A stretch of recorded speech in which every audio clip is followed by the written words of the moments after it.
आज 26 जुलाई है और आज का दिन बहुत खास है। आज कारगिल विजय दिवस है। 21 साल पहले आज के ही दिन कारगिल के युद्ध में हमारी सेना ने भारत की जीत का झंडा फहराया था। साथियों, कारगिल का युद्ध जिन परिस्थितियों में हुआ था वो भारत कभी नहीं भूल सकता।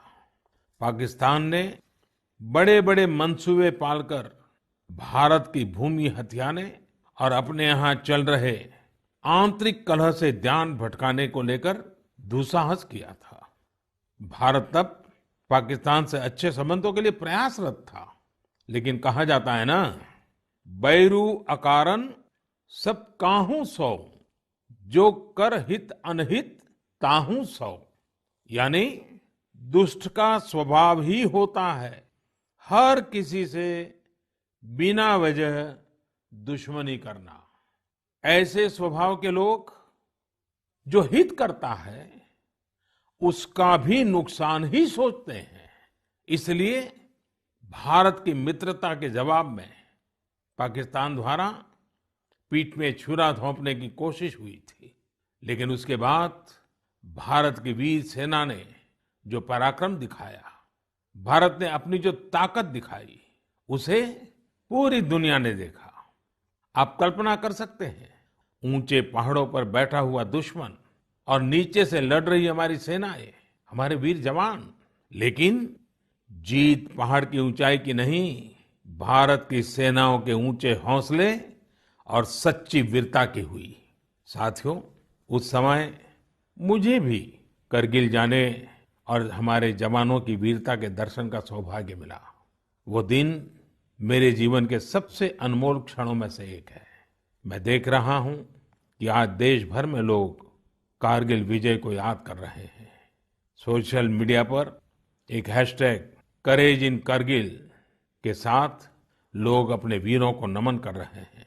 जो शहीद हुए हैं उन्हें श्रद्धांजलि दे रहे हैं।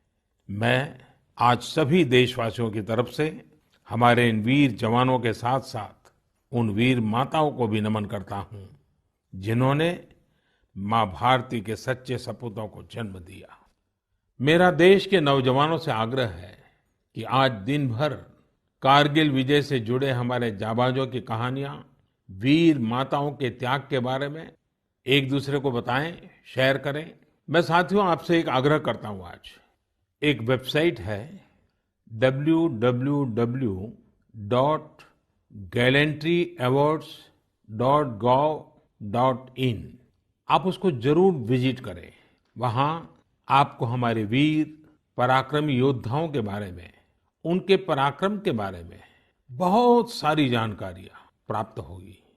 और वो जानकारियां जब आप अपने साथियों के साथ चर्चा करेंगे, उनके लिए भी प्रेरणा का कारण बनेगी। आप जरूर इस वेबसाइट को विजिट कीजिए और मैं तो कहूंगा बार बार कीजिए। साथियों, कारगिल युद्ध के समय अटल जी ने लाल किले से जो कहा था वो आज भी हम सभी के लिए बहुत प्रासंगिक है।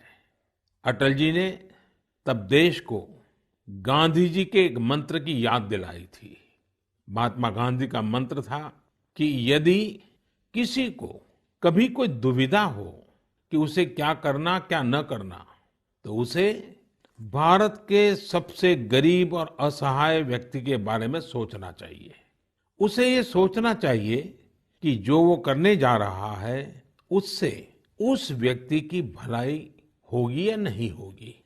गांधी जी के इस विचार से आगे बढ़कर अटल जी ने कहा था कि करगिल युद्ध ने हमें एक दूसरा मंत्र दिया है। ये मंत्र था, कोई महत्वपूर्ण निर्णय लेने से पहले हम ये सोचें कि क्या हमारा ये कदम उस सैनिक के सम्मान के अनुरूप है जिसने उन दुर्गम पहाड़ियों में अपने प्राणों की आहुति दी थी। आइए अटल जी की आवाज में ही उनकी इस भावना को हम सुने, समझे और समय की मांग है कि उसे स्वीकार करें। हम सभी को याद है कि गांधी जी ने हमें एक मंत्र दिया था उन्होंने कहा था कि यदि कोई दुविधा हो कि तुम्हें क्या करना है तो तुम भारत के उस सबसे असहाय व्यक्ति के बारे में सोचो और स्वयं से पूछो कि क्या तुम जो करने जा रहे हो उससे उस व्यक्ति की भलाई होगी। कारगिल ने हमें दूसरा मंत्र दिया है, कोई महत्वपूर्ण निर्णय लेने से पहले हम ये सोचें कि क्या हमारा ये कदम उस सैनिक के सम्मान के अनुरूप है जिसने उन दुर्गम पहाड़ियों में अपने प्राणों की आहुति दी थी। साथियों, युद्ध की परिस्थिति में हम जो बात कहते हैं, करते हैं, उसका सीमा पर डटे सैनिक के मनोबल पर, उसके परिवार के मनोबल पर बहुत गहरा असर पड़ता है। ये बात हमें कभी भूलनी नहीं चाहिए और इसलिए हमारा आचार, हमारा व्यवहार, हमारी वाणी, हमारे बयान, हमारी मर्यादा, हमारे लक्ष्य, सभी कसौटी में ये जरूर रहना चाहिए कि हम जो कर रहे हैं, कह रहे हैं, उससे सैनिकों का मनोबल बढ़े, उनका सम्मान बढ़े। राष्ट्र सर्वोपरि का मंत्र लिए एकता के सूत्र में बंधे देशवासी हमारे सैनिकों की ताकत को कई हजार गुना बढ़ा देते हैं। हमारे यहाँ तो कहा गया है ना, संगे शक्ति कलौ युगे। कभी कभी हम इस बात को समझे बिना सोशल मीडिया पर ऐसी चीजों को बढ़ावा दे देते हैं जो हमारे देश का बहुत नुकसान करती है। कभी कभी जिज्ञासावत फॉरवर्ड करते रहते हैं, पता है गलत है लेकिन करते रहते हैं। आजकल युद्ध केवल सीमाओं पर ही नहीं लड़े जाते हैं, देश में भी कई मोर्चों पर एक साथ लड़ा जाता है और हर एक देशवासी को उसमें अपनी भूमिका तय करनी होती है। हमें भी अपनी भूमिका देश की सीमा पर दुर्गम परिस्थितियों में लड़ रहे सैनिकों को याद करते हुए तय करनी होगी।